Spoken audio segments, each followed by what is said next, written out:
Maka jangan main-main semasa pacaran, ngincip mosok gak oleh romo ngentuk dainya itu. Manis minta ampun, ndak boleh. Bablas, habis dari dai hidung, habis dari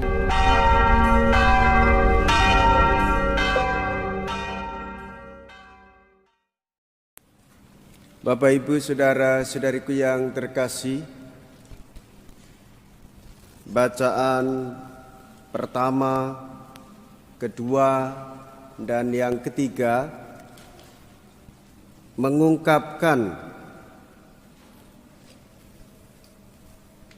kehidupan, mengungkapkan kebangkitan, dan ini menunjukkan bahwa Allah hidup, Allah hadir,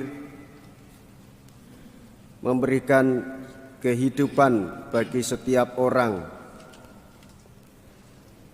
Dan hidup setiap orang didasarkan oleh cinta kasih Allah. Dan kasih Allah sepanjang masa, tak terputus. Ia setia dan bertanggung jawab atas hidup setiap orang. Saudara-saudariku yang terkasih, dalam percakapan dari kitab kedua Makabi ditunjukkan bagaimana seorang ibu yang memiliki 7 orang bersaudara mati satu persatu, dan bagaimana dari dalam hatinya Raja Antiochus Epiphanes tidak mempercayai akan adanya kehidupan setelah kematian. Dan dari pengalaman jawaban mereka ini menunjukkan Allah hidup. Mereka menjadi saksi. Mereka hidup dan mati atas dasar hukum-hukum Allah. Dan menderita bukanlah apa-apa. Lalu kita tarik dalam kehidupan kita. Jika kita menderita maka sedih. Jika kita berduka seolah-olah ikut mati terhadap jenazah. Semasa hidupnya ia tidak diajak ngobrol, tidak diajak bercakap-cakap. Tapi sesudah menjadi jenazah, air matanya paling banyak daripada yang lain. Dan itu akan terhapuskan ketika surat warisan tanah akan diberikan kepada dia dan lupa lagi dengan jasa dari jenazah. Saudara-saudariku yang terkasih, pandangan kehidupan dunia ini ada nafsunya, ada egonya, ada keinginannya. Itulah persoalan kehidupan di dunia. Dan Tuhan Yesus dengan memberikan jawaban kepada orang-orang Saduki yang tidak percaya pada kebangkitan badan. Bagaimana dengan perempuan itu yang sudah beristri 7 laki-laki? Apakah sesudah kematian? Yang menjadi persoalan, siapa yang menjadi suaminya? Tuhan Yesus katakan, saudara-saudariku yang terkasih, itu persoalan dunia, bukan persoalan surgawi. Dan kita sebagai orang beriman menghadirkan masa depan yang jelas, yaitu hidup bersama dengan Allah. Jikalau di dunia ada nafsu, jikalau di dunia orang berkeluarga, beristri, bukan suatu yang salah. Tetapi bagaimana mempertanggungjawabkan hidup di hadapan Allah. Tuhan memberikan hidup kepada kita atas dasar kasih, maka kita hidup juga harus mengasihi. Hidup seturut ketetapan dan kehendak ilahi, dan penderitaan bukan satu persoalan. Itulah ciri khas orang-orang yang beriman, menandai bahwa dia sebagai saksi Allah yang hidup dan memberikan hidup kepada semua orang. Maka saudara-saudariku yang terkasih, yang berkeluarga jangan iri dengan yang tidak berkeluarga. Demikian pula yang tidak berkeluarga juga jangan iri pada orang-orang yang sudah berkeluarga.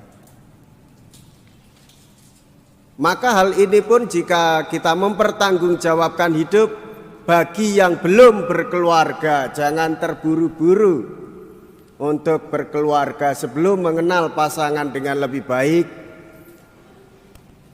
Apalagi icip-icip, karena tidak dapat restu dari orang tua, diincip air, dintup disik supaya bisa menikahinya. Demikian juga yang belum berkeluarga, akan berkeluarga, jangan iri dengan orang yang sudah berkeluarga, demikian pula yang sebaliknya. Jangan melarang orang yang belum berkeluarga untuk berkeluarga. Bagi bapak ibu saudara-saudariku sekalian, untuk kaum mudanya, jangan sedikit-sedikit dilarang. Memilih itu tidak boleh karena tidak satu warna. Memilih dia tidak boleh karena bibit bobot bebetnya tidak sama dengan kita. Kita hidup karena cinta kasih Allah, maka kita mewujudkannya sama seperti yang dikehendaki oleh Allah. Penderitaan bukanlah apa-apa, dan itulah yang diajarkan oleh Tuhan Yesus kepada kita. Ia hidup bersama dengan kita di dunia ini, dan ia mendahului kita menderita di salib, dan kita mengakui sebagai murid-muridnya. Kalau belum berani untuk memasuki penderitaan, maka kualitasnya harus ditingkatkan di dalam semangat kemuritan. Karena hidup harus dipertanggungjawabkan di dunia ini untuk mengalami kehidupan sesudah kematian, yaitu hidup bersama dengan Allah. Orang yang hidup merasakan kehadiran Allah mampu untuk mengendalikan nafsunya. Orang yang merasa setiap hari Tuhan bersabda pada dirinya, maka dia mampu mengendalikan dirinya supaya tidak serakah dan mengumbar hawa nafsu, kebencian, pertengkaran, konflik. Karena hidup yang dipertanggungjawabkan adalah hidup yang diberikan oleh Allah dengan menyatukan satu sama lain di hadapan Allah. Kita mengikuti Tuhan Yesus yang bangkit sesudah kematiannya, supaya semua orang mengalami hidup dan tidak terpisah dengan Allah. Itulah cita-cita masa depan orang-orang yang beriman. Maka di situ terkandung satu harapan yang membahagiakan. Maka saudara-saudariku yang terkasih, indikasinya jelas. Kalau orang sudah mampu memaknai hidup yang dipertanggungjawabkan dan mewujudkan cinta kasih dengan kesetiaan, maka dia akan menghargai martabat orang, dia akan menghargai hidup orang lain, tidak acuh tak acuh terhadap tetangga. Ia peduli pada kehidupan tetangga. Bahkan jika ada yang mengalami kesusahan, menjadi korban kecelakaan, korban bencana alam, korban gunung meletus, korban banjir, dia segera serta-merta yang pertama-tama terlibat untuk ikut membantu. Kita memiliki sang guru yang sudah mengajarkan kita demikian. Satu itu. Dua, dengan demikian kita pro kehidupan bukannya kontra kehidupan. Maka orang beriman anti untuk memutus penderitaan yang dia alami. Maka dilarang bagi orang Katolik jika menderita mempercepat kematian dengan cara apapun. Bunuh diri, gantung diri, minum obat, mabuk-mabukan, menabrakkan diri. Anti bagi orang Katolik demikian. Jika orang Katolik dia sungguh menghormati martabat orang dan menghormati hidup yang diberikan Allah kepadanya, anti bagi orang Katolik untuk selingkuh, anti juga untuk mengganggu pasangan keluarga hidup orang lain, anti juga merusak anak orang lain. Maka jangan main-main semasa pacaran, ngincip masuk gak oleh romo ngentup daine manis minta ampun, ndak boleh. Bablas, habis dari dahi hidung, habis dari hidung, Anda tahu sendiri. Saudara-saudariku yang terkasih, yang kedua ini mau mengungkapkan juga sebagai orang beriman, dia menghargai kehidupan, maka dilarang yang namanya eutanasia. Maka dosa besar jika ia melakukan aborsi. Karena ia memisahkan diri dari kehidupan, ia masuk dalam kematian.